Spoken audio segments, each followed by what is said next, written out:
to our Link&Learn today with Jennifer Ewers. Yeah, good afternoon, everybody. Our last Link&Learn of the year. And it's been an exciting year, and we are so pleased to welcome you to today's session as we will get the ins and outs of Social Security by Jen Ewers of Edwards Jones Investments. And before we turn it over to Jen, I just want to say we are so appreciative of Florence Bank as our series sponsor for the Link&Learn series. Their sponsorship allows us to bring this to our investors and really our broad community absolutely free. So we couldn't be more fortunate than to have their sponsorship, and we appreciate all of you for coming today to participate and make this a successful learning experience. So with that, Jen, if you would like to take it away and introduce yourself and tell us all that we need to know about today's topic. Thank you so much, Vince. Yes, hi everyone. I am Jennifer Ewers. I'm a financial advisor with Edward Jones. My office is here on Market Street in Northampton. I see many familiar faces. It's nice to see friends today, but I also like to say that strangers are friends that we haven't met yet. So I'm also happy to meet some future friends here today. So thank you for joining me. I became a financial advisor because I have a strong passion for helping people to understand and meet their goals. And I want to be a helper within the community. So again, this is a big reason why we're all here today, just to help us all become educated investors. So I'm going to go ahead, I'm going to share my screen.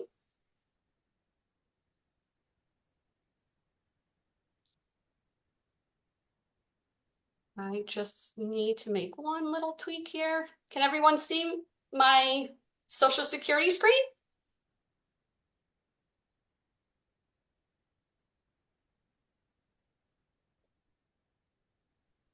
Yep, it's looking good. We're looking good. Great. Thank you. So today our topic is Social Security. Your questions answered.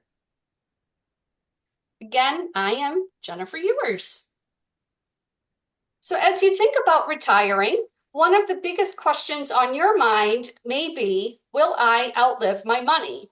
I'm sure that everyone here has thought of that. The average 65-year-old will spend almost 20 years in retirement, but we shouldn't plan for averages. Most people will live considerably longer. In fact, almost 30% of men and 40% of women can expect to reach age 90, as the Society of Actuaries in 2021 published. So that's why it's important to make sure your income can provide for your needs today and for 25, 30, and even 40 years from now. Retirement income comes largely from 4 sources, as my slide shows. We have Social Security, earnings, which are defined as wages, salaries, and self-employment income, pensions, and asset income. So as you can see, Social Security generally provides the largest share of income for Americans age 65 and older. So given the decline of pensions, your investments will likely play a much bigger role in your retirement income moving forward. So this highlights the importance of a solid investment strategy in retirement. So even so, for many of us, Social Security will be the foundation of retirement income. So it's really important today to understand your options and the effect decisions have on our retirement. I also wanted to mention that I receive a lot of questions regarding the viability of Social Security. This came up at yesterday's Rotary meeting when we met with Kobe from Congressman Jim McGovern's office. Based on current estimates, Social Security can pay benefits in full up until 2034. So in that case, most of us in the room would receive full benefits for most of our retirement. But if no changes are made, benefits would need to be reduced to about 77 cents for each dollar of projected benefits beginning in 2034. But I do want to point out that there are options to put the program onto better footing, and that includes raising the retirement age for younger workers or changing the payroll tax. And these strategies could improve the long-term health of the program. So with all of that in mind, let's take a closer look at what we'll be discussing today. So our overview is we're going to briefly review the benefit of Social Security. Then we'll turn our attention to things you should consider as you decide when to start taking Social Security, such as your full retirement age, life expectancy, employment, and benefits from your spouse. And we'll also touch on how benefits are taxed. Two key risks during retirement are living longer than you expect and inflation. Social Security currently addresses both of these risks, as it's a lifetime benefit that could increase for inflation. Through a survivor's benefit, your benefits can even continue throughout your spouse's lifetime if you pass away first. So how much can you expect to receive from retirement? Your benefit amount depends on three primary factors: time, earnings, and the start date.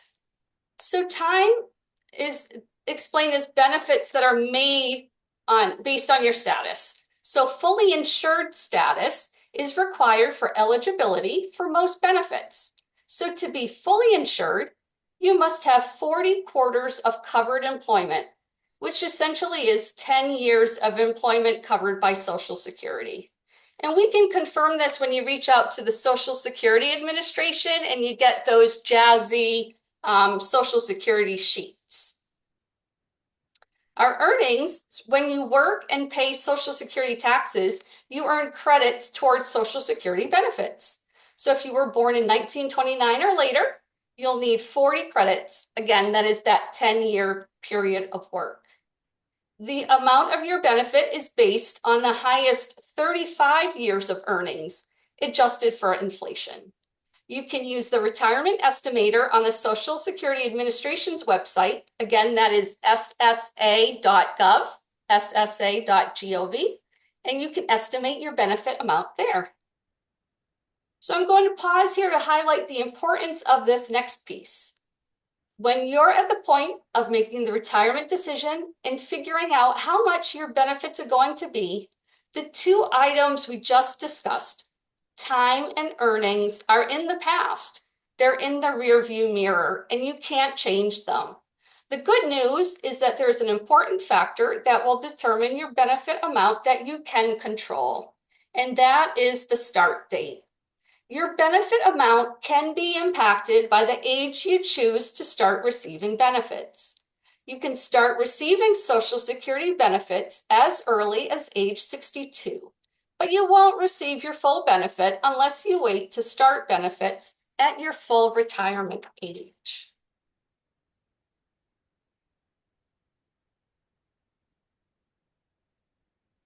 So when should you start taking Social Security? Let's take a closer look at what full retirement age means and the impact it can have on your retirement benefit. We'll also explore other factors that can influence your decision about when to take Social Security, such as life expectancy, employment, need, and spousal benefits.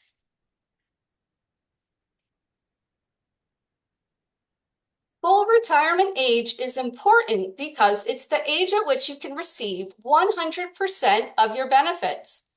Full retirement age for those born from 1943 to 1954 is age 66. The age at which full retirement benefits are payable increases gradually through age 67. So as an aside, I wanted to point out that there is one quirk in the retirement age calculation. So for all of you New Year's Day babies, the benefit's calculated as if the birthday was in the previous year. So for births on the first of the month, that benefit's calculated as if the birthday was in the previous month. So if you happen to have been born on 1/1/1960, You're actually born in the year of 1959 for purposes of calculating your full retirement age.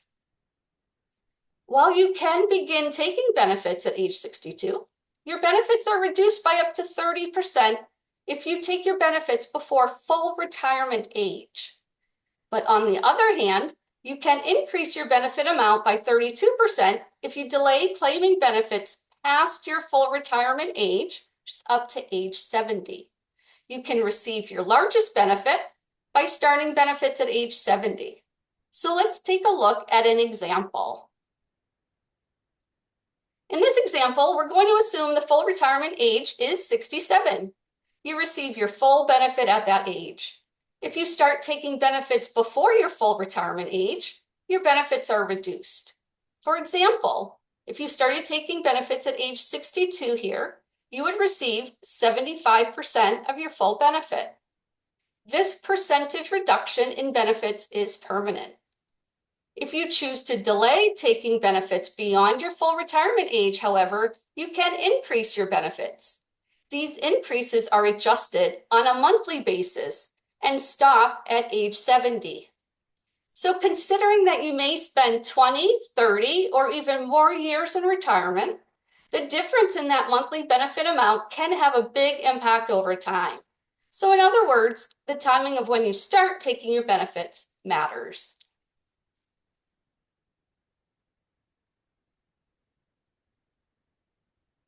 So a key to your retirement is these factors. So everyone's decision is a personal one, but I do recommend that you base your retirement decision on these 4 considerations. They are your income needs, your employment, your life expectancy, and your spouse. So for needs, if you need Social Security to provide for your income needs, it may make sense, regardless of any other considerations, to take it early. But however, if you have control over when you retire, you can analyze what it would cost to lead your desired lifestyle. What does retirement mean to you?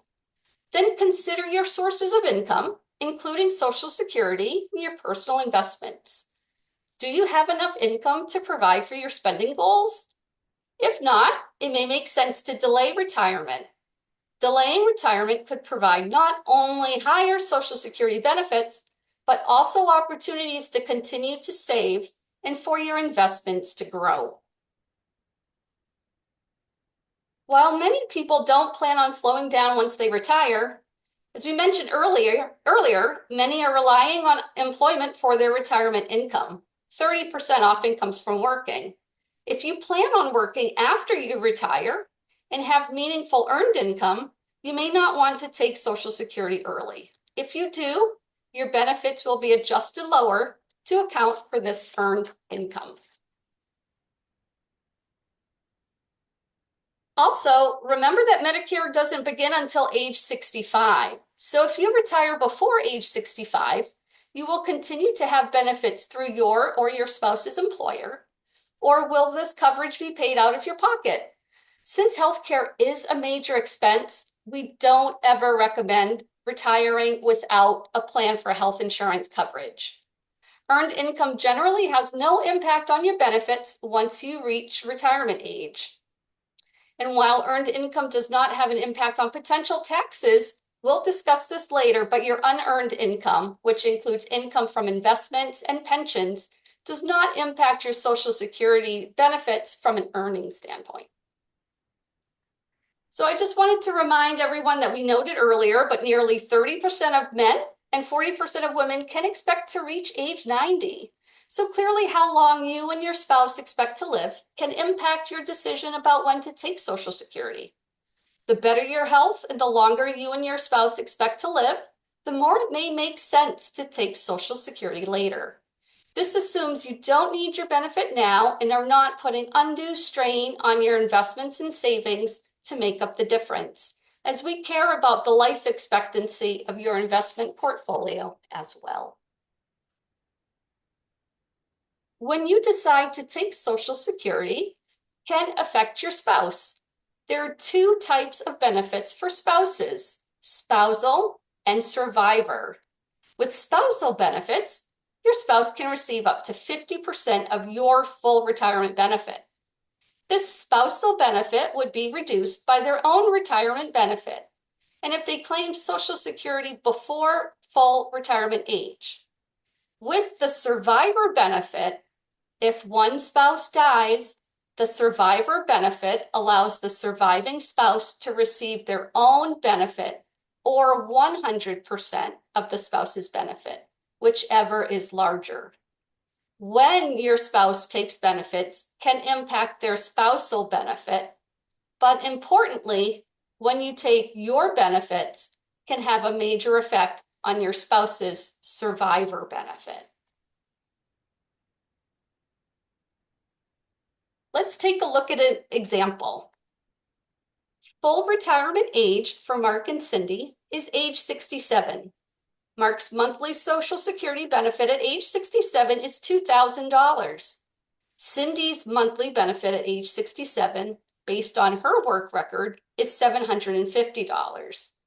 In this example, half of Mark's benefit would be larger, so Cindy's spousal benefit would be an additional $250 to provide her with half of her husband's benefit, or $1,000.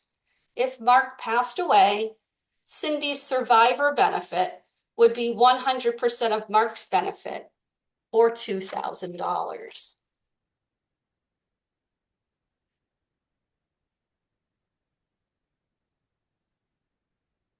I'm very sorry, I skipped ahead. If Mark and Cindy chose to take benefits before full retirement age, at age 62, Mark's $2,000 monthly benefit would be reduced by $1,500.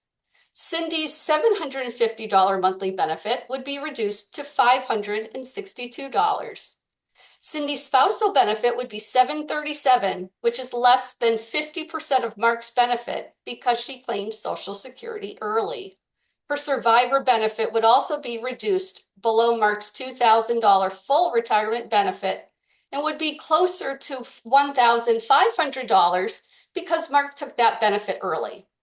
So as you can see, taking benefits early can have a major impact on your spouse's income after you pass away. So notably, this also works the other way. While spousal benefits don't increase if you delay past full retirement age, survivor benefits do. Therefore, claiming Social Security later could be one way you can provide for your spouse should you pass away before them. So I also wanted to mention that I'm frequently asked about how divorce impacts Social Security options. So if you were married for at least 10 years, you may be eligible for benefits on your former spouse's record. The options look similar to the ones we just went through for married couples with spousal and survivor benefits, but there are some differences. So I have a handout that goes into detail. And if you're interested, please let me know. I'd be happy to pass that information along. And I would also recommend contacting the Social Security Administration just to verify your eligibility. What about taxes? So regardless of when you decide to start taking Social Security, your benefits may be taxed. So depending on your income, up to 85% of your Social Security benefits could be taxed. So it's really important to understand how your benefits could be taxed because that will impact your after-tax income in retirement. But I can work with you and a qualified tax professional to look at the impact of taxes on your overall retirement income strategy. We are getting there. So given the role as part of your income strategy, it's important to review your options before you decide when to start taking Social Security benefits. So we recommend basing your decision on the 4 important variables that we discussed today. So those are your income needs, your employment, your life expectancy, and spousal benefits. But while Social Security can be an important part of your retirement income, it isn't intended to provide for everything. Social Security is just one piece of your overall retirement plan. And that's why we need to review your investments to be sure you have an income strategy that can work toward providing for the needs that Social Security is not covering. And essentially, a successful retirement strategy should plan for your retirement expectations, including your goals and your income needs, and also prepare for the unexpected items that could get your strategy off track. So I'm very happy to work with you and your tax professional to review your portfolio and to weigh all of your options. We can position your investments to help provide for your present and your future retirement needs. You may also want to visit your local Social Security office, though I know they're very hard to reach. But I do want to encourage folks to go at least onto their website, that ssa.gov, to print out your Social Security sheet. They are no longer automatically mailed to us. And that sheet will confirm that you have earned those 40 quarters, essentially the 10 years worth of income that would make you eligible to receive Social Security benefits. So I know that we've covered an awful lot today, but here is my contact information. It is always, always complimentary and confidential to speak with me. So I'd be very happy to please use me as a resource. I'm happy to answer any questions, but it was important for me today to leave time so that we had some Q&A now.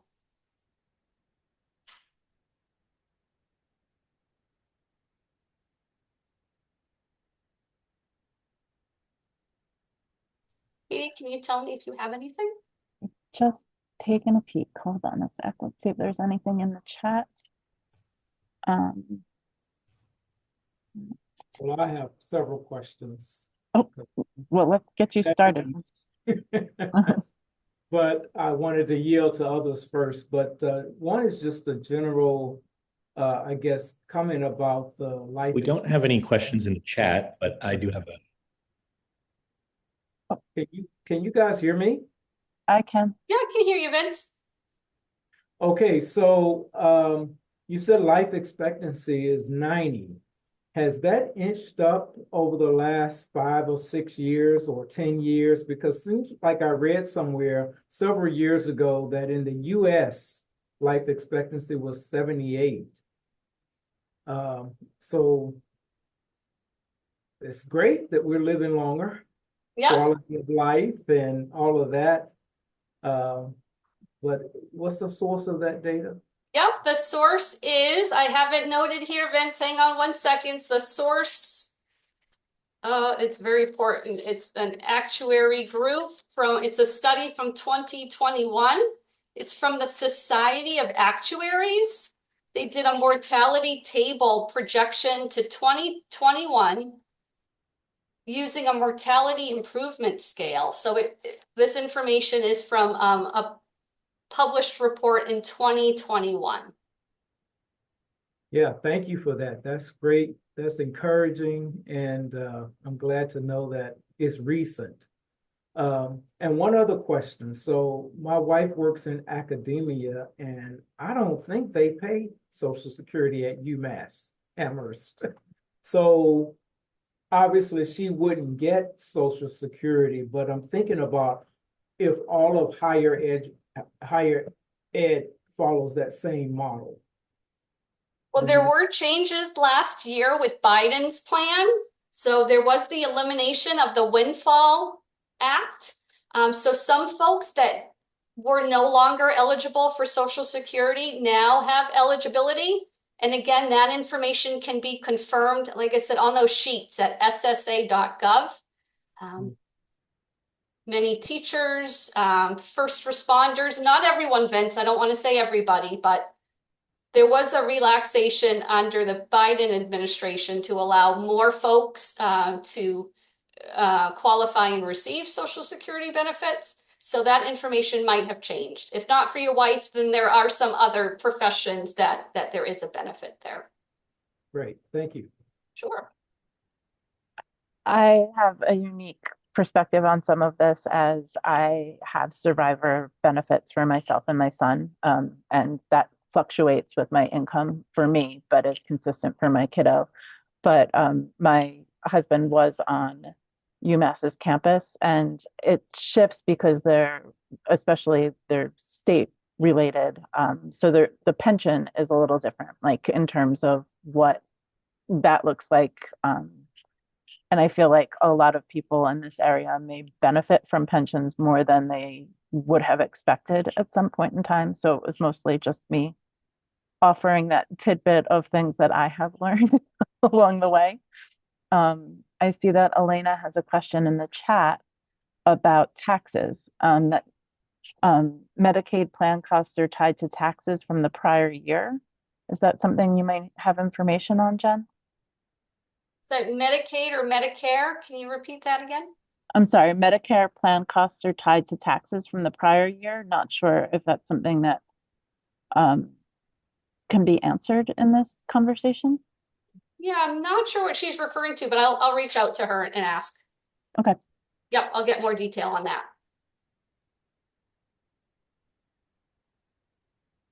So I have sort of a statement / question. It sounds to me like the decision about when to take your Social Security benefits is really an individual decision, that it depends on what you have for other sources of income, what your forecast is, what your life longevity is expected to be. And so it sounds like that's a great conversation to have with your financial advisor, who has the big picture on sort of all the different moving parts, to sort of coach you through that decision making. Would that be a fair statement? That's totally fair. Okay. Yep, it's true. All right. I mean, some people will say, well, obviously, as the slide shows, wait until you're 70, but it's such an individual decision, right? If you have to stop working early, we also talked about that high cost of health insurance and that gap, that you can receive benefits as early as 62, but then you're not eligible for Medicare until 65. And we want you to have health insurance. I mean, I just think of that as a gap. We need you to be living, a solid life. I think part of my job is also to tell folks when to spend money. And it really is a personal decision. It really depends on the individual. And there is not a one size fits all, like take it I'm not telling everybody to hold off until age 70. I'm not telling everybody to start taking it early. It truly is an individual decision with so many factors that are at play. Thank you. Jen, I have a question based on what Vincent was mentioning earlier. In a situation where only one partner is paying into Social Security, does the spousal benefit still apply in the same way that you described? That's right. Yes. So even if, and I'm not saying this is the case, but to use Vince's example, if his wife had no benefit on her own, she could still claim half of the benefit that he gets? Got it. So it's one of the things that I struggle with as someone who looks forward in time towards when I would be collecting Social Security is, will it be there? And I just wonder if there are any high level remarks that you could offer about how the program is funded and, in terms of the longevity of it, if you feel like it will continue to be a viable option for people who are in their 40s or 50s now. That is a hot topic question. Like I said, it came up with my Rotary Club meeting yesterday, and just trying to start at the beginning. So we do fear that as of 2034, the Social Security Administration will not have enough to pay 100% of everyone's sort of promised benefit. So that's not to say that in 2034, 2035, or 2036, the benefit's zero. We're saying that it's either a lesser amount or something kind of needs to shift. And I think sometimes based on the news or even preconceived notions I had from my parents when I was growing up, they always said, don't plan on Social Security, it won't be there. It's not full funding and then zero. It's just the ability to make that obligation of 100% without changes isn't there. So the benefit payout would be less, but it's not zero. But that being said, AARP would also tell you that they're the largest advocate. They're the largest, what is the word I'm trying to think of? Not advocate. AARP is the largest Lobby, perhaps. lobbyist in the country. Yes. So I can't imagine, who wants to take on the largest lobbyist? I think that there is going to be pressure. There is pressure now to come up with a solution and to change funding.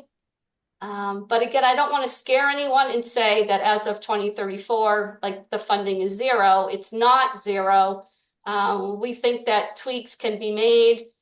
Adjustments have been made to this point, because I think we also all know that for a very long time, the full retirement age was 65.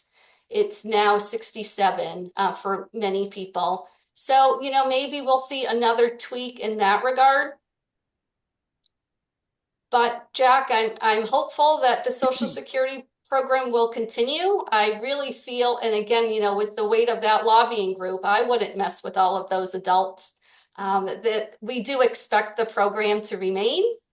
I just expect that we'll see some tweaks, or else, we're not receiving 100% of our benefit. Maybe we're receiving 95% of our benefits.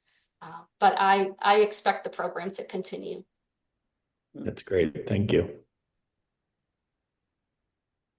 How do things like, because you have a financial advisory firm behind you, how do things along the lines of like possibly receiving inheritance and things along those lines play into when somebody might want to take Social Security, or what sort of things might come into your direction that would be considered income? Yep. Oh, and an inheritance is a big one, because an inheritance tax can be significant. Parts of an inheritance, such as life insurance proceeds, is not taxable to the beneficiary. So it is possible to have some sort of windfall amounts that wouldn't impact your income or your tax bracket taxation. But on the other side, there are instances where an inheritance really changes that picture. So I think, Katie, I have to say it depends, or it's complicated, like different branches sort of act a little bit differently.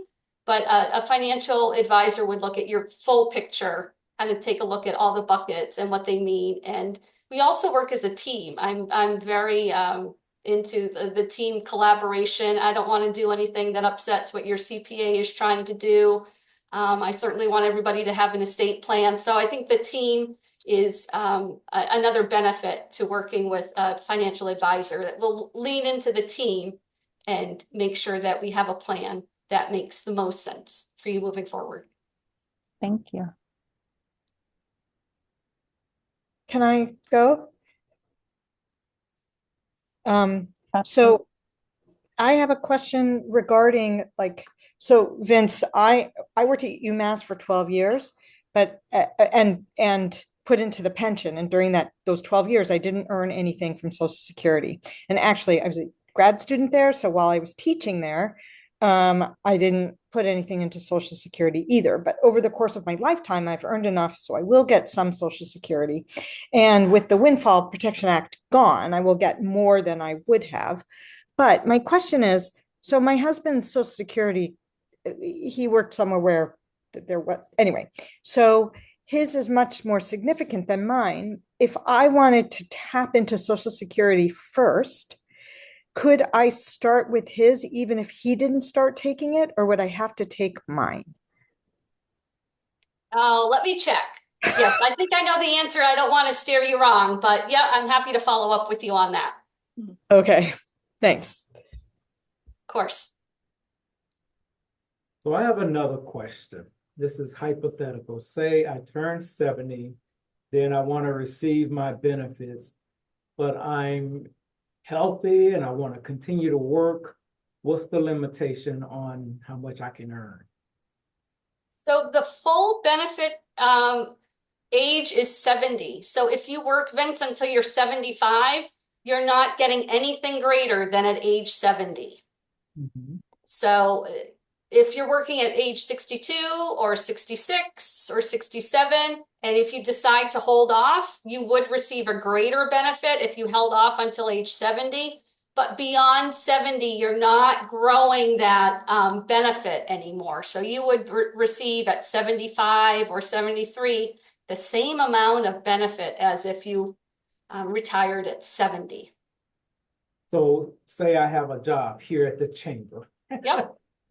And We don't want you to leave before you're 70. yeah.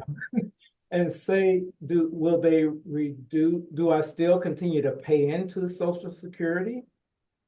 Even though I'm still working and I'm getting it, benefits, okay, and then do they limit how much I can earn? No, not after age 70. Yep. Okay. All right. I'll chime into this conversation. I just want to make a plug for anybody who's divorced to call Social Security and talk with them. It took me, I think, 3 weeks to get a phone call appointment. It's ridiculous right now. But anyhow, I found out something really interesting. And, again, I would call them, but I'll just be specific about me that I didn't know. So I'm going to wait till I'm 70 because I just think it makes sense to wait and get the full amount. But what I found out is that starting next year, which will be 3 years before I turn 70, I can collect half of my ex's benefit, which I had no clue about. So this is like a surprise of like a check every month starting not in February, but the next year. So I just encourage people like make the phone call because no one told me. So Yep. The requirement is that you were married for 10 years. So 19. yep. It sucked. But yes, I got my kids. I shouldn't let me backtrack. I got my kids, but the marriage was not good. So yeah, more What than 10. about if somebody has remarried and does it get sticky if somebody's remarried Right, and because has now been, you've got a new spouse, right, yeah, with spousal benefits. So yes. okay, good to know. It's always been one of those like divorce and or loss, like my benefits are always tied into that. And I'm like, oh, well, do I just stick with, where I'm headed and not worry about getting remarried and starting fresh with somebody else? I mean, I think what Jen's saying is like we got to look at the numbers in all of these different areas. So like the incentive could be get married because it's going to end up being more, or like, nope, don't get married because you're going to lose out. I don't know. Very different than when you're younger and hopeful in other ways. Mm, true. So, Very true. Becky, just to clarify what you just said. So you said that if somebody's divorced, they can start claiming their former spouse's benefits, provided that they were, or half of their former spouse's benefits, provided that they were married for more than 10 years. Let's say at age 67, which would be the standard retirement age, and then hold out and then start collecting their own benefits at 70 at the maximum amount. That's what I'm doing. And that's what I was told that I could do. And I don't know if that is standard or not. And that's why I'm saying Find out. Find out. Yep, I'm make saying the call. make the phone call because I had no idea. Yep. Like I did not know. And that's 3 years of half of his benefits. Like, Totally. okay, that's free. Right. To me, that is free money. Correct. On the topic of Social Security, I had to go there last year. You can make an appointment online. They'll book you like 4 weeks out or whatever it is, but you can go to meet their appointments as scheduled. And so, it's a smaller group of people waiting. And then obviously because everybody has to have appointments, it was pretty manageable to get in and out of there in a timely fashion. And I didn't spend all day waiting. So not awful. Let's put it that way. Not great, but not awful. And I also remind folks that Social Security is no longer mailing us our statements. I mean, for years, I thought that was the best piece of mail that ever came, and it's no longer automatically mailed. So again, you can go to ssa.gov and request your statement, and there's just a lot of information there about your history, your income, sort of life, and it's very, very helpful. So ssa.gov, good resource. Is the Jen, is the calculator there that you mentioned, is Yes, that yes. Yep, accurate, it's there or too. is it kind of an estimate, or is it fairly accurate?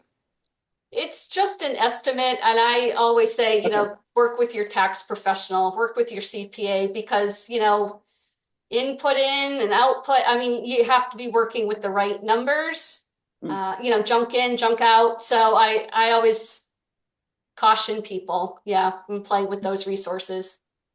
One of the things I feel comfortable sharing is that as a survivor, they actually they reach out to me, Social Security, Wow. twice a year and want to know what my current income is and what my projected income is for the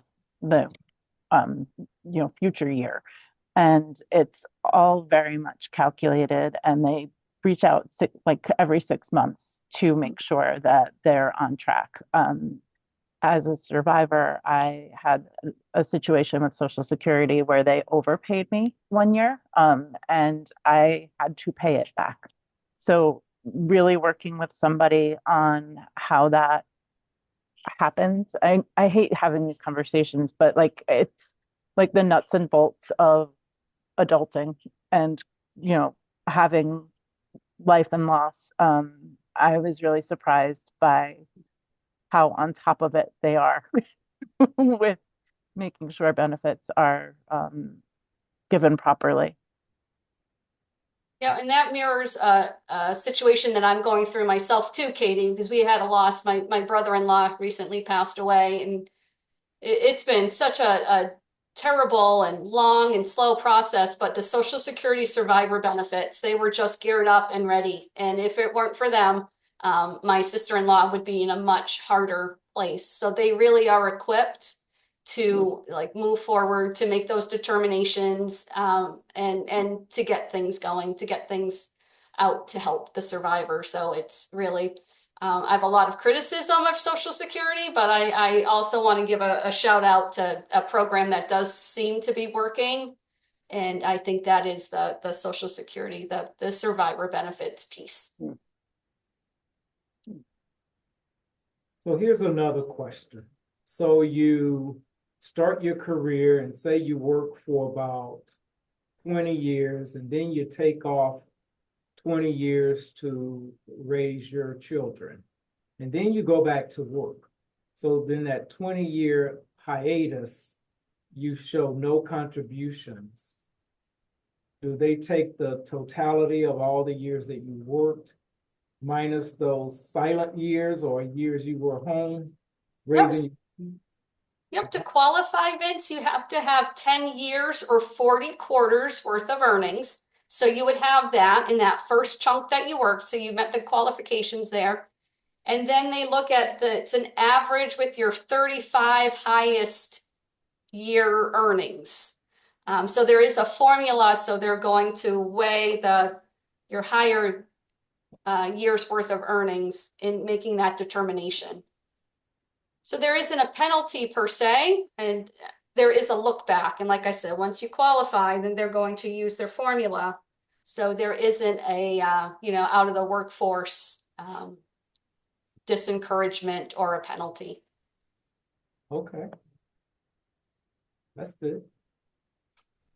Because, I was thinking, would they penalize, say, anybody, any spouse, whether it's man or woman, who decides to stay home for a period of time and then re-enter the workforce?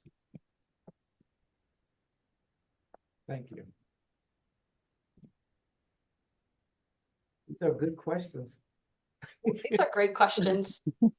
So I hope I don't, it's a tax question. I know you're not a tax person, but I've read that that what happens if, let's say you are retired from working, but you're not taking Social Security yet, and you're taking from your savings, right? From your investments, retirement investments. I've heard that when you then introduce Social Security, you can have a huge tax hit.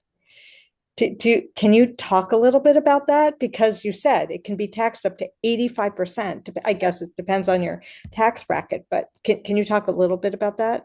Yeah, it depends on and when you're receiving, when you're working, when you're getting that income and your tax bracket. Yep, you nailed it.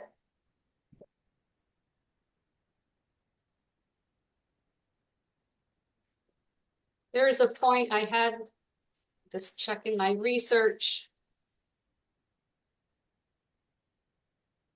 One other note, I didn't want to go too far into the weeds, but let me just see if I can quickly find. Oh, I'm sorry, Elaine, I can't quite find. I know it's a tax question rather I know, and I just love like the I mean, I went there. I totally like preparing for today. I didn't want to lose everyone. Yep, there is an amount. So benefits will be lowered for $1. Oh, sorry, I just hit something on my screen. Benefits will be lowered by $1 for every $2 in earned income above a certain amount. And that amount is $23,400 for 2025. That changes to $1 for every $3 in earned income the year a person reaches full retirement age for earnings over $62,160.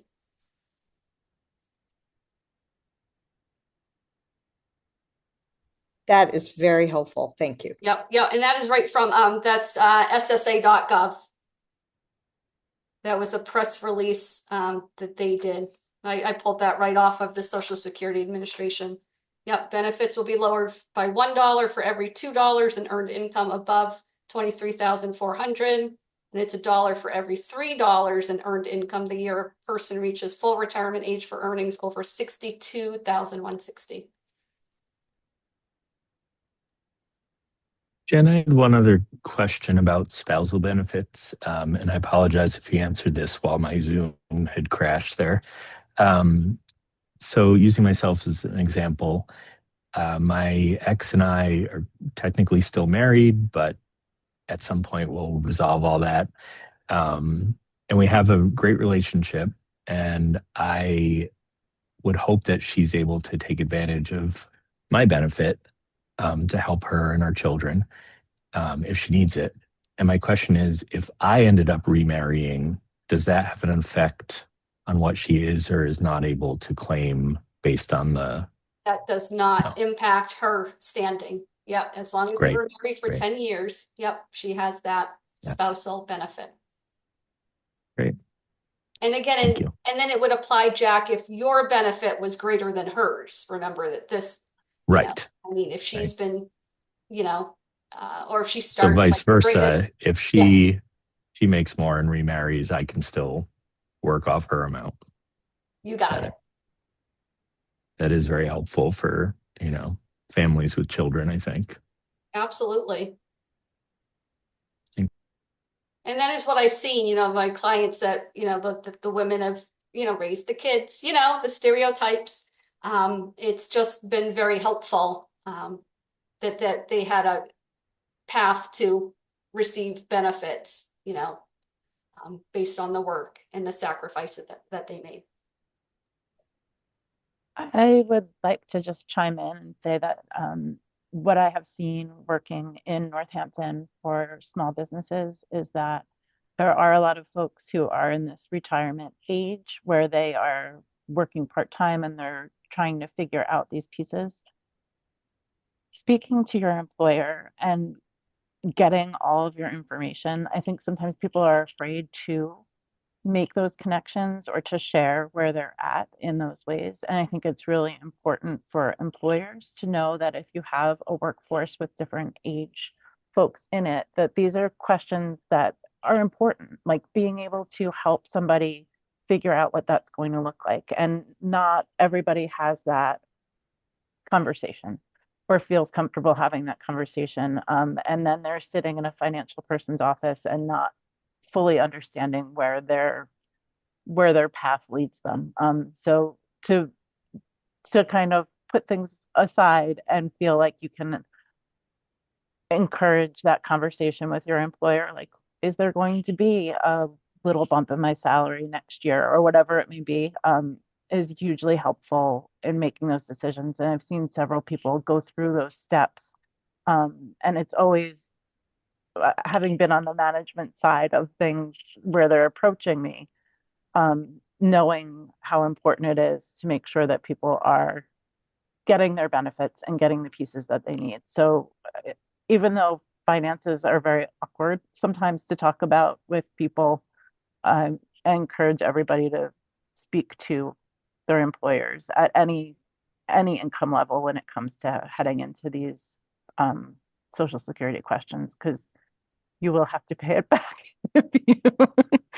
if you mess up. And my challenge to employers is, that I ask, well, is your workforce retirement ready? They're like, what? Like retirement? Like, I don't know.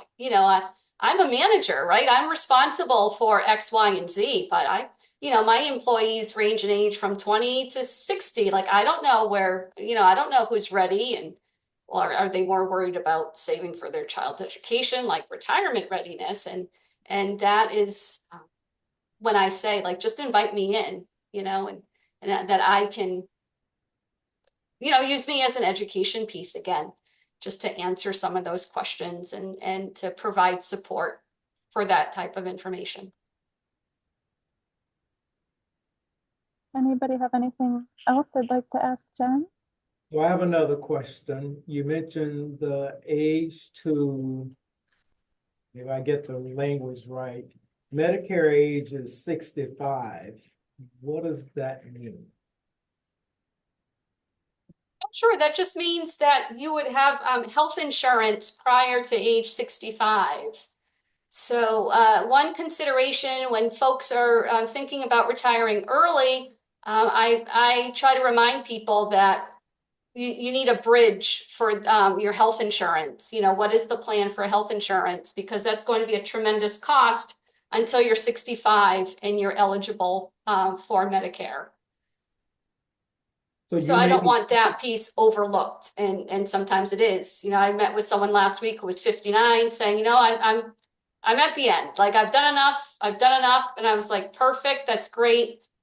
But the health insurance, and like, she almost fell out of her chair. I said, oh, let's just do some research. Let's pull up the health connector. Like, let's see what the options are, because if you retire early, that medical insurance piece is going to be your largest expense. I'm pretty comfortable saying. Mm-hmm. So you don't, at 65, you don't have to sign up for Medicare, or do you?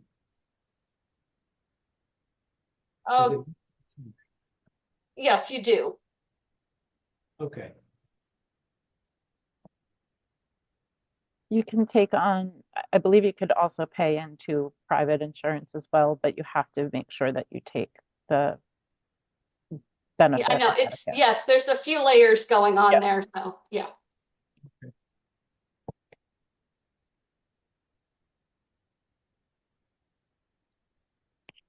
Yeah. Anything else, anyone? Got 4 minutes. I need to hop off to get to another meeting. But before I go, I just wanted to mention that, full disclosure, Jen here is my personal financial advisor and highly recommended from this chair. If you have questions, or if you're someone like me who put it off for way too long because it seemed like such a thorny, scary topic, generally just made it so easy to walk through it all and made me very comfortable in planning ahead for the future. So definitely reach out if you have any questions. She's a great person to ask. Thanks, Jen. Yeah, it means a lot. So I've just raised my hand. How are you? Hi everybody. Alicia Ralph checking in a bit late. Ironically, I'm in the West Springfield Public Library because I've just met with a Social Security instructor at Holyoke Community College here, and I missed I missed the Zoom meeting because that meeting got pushed back. So I've missed your presentation for the most part. I just got on for some of the most interesting questions at the end. And so I'm wondering, is this, since it's recorded, will I be able to look at the whole meeting, the whole presentation online soon? Absolutely. Yep. We do a little editing out of, making sure it's nice and smooth, and we'll publish it. And Jen will have everybody's email so that she can let you all know when it's ready to be seen too. That is There's a really link. great news. Okay. Thank you so very much. Yeah, and don't we, Katie, typically post it on the Chamber's website, northamptonchamber.com? We do. We post it there as well, but usually we make sure that people, if they've needed anything specific from it. Yep. Well, Jen, thank you so much. This was really informative. Thank you. Thank you so much. It was great to have an opportunity to present. And like I said, I really went into the weeds. This was a deep dive and it was a lot of fun. So I enjoy the data, and but please reach out if anybody has specific questions. I had to keep today a little high level. I thought it was important to include a case study. So I didn't want to overwhelm anyone with the math, but I think you got like just the sort of the gist. And I hope that you all leave today in a little bit of a better spot than you arrived in. Well, I certainly feel well informed. And again, we want to thank Jen for a really insightful presentation. I think it was well balanced with the right amount of lecture and the right amount of Q&A. And again, let me say thanks to Florence Bank for sponsoring this series, this program that we have at the Chamber. It's just one of 3 of our programs that we're so proud of that we can bring to the community and our investors. So again, thanks to all of you for coming, and stay tuned for what's coming in 2026. Thank you. Thanks so much. Thank you, Chamber. Thank you, Jen. Thank you. Thank you.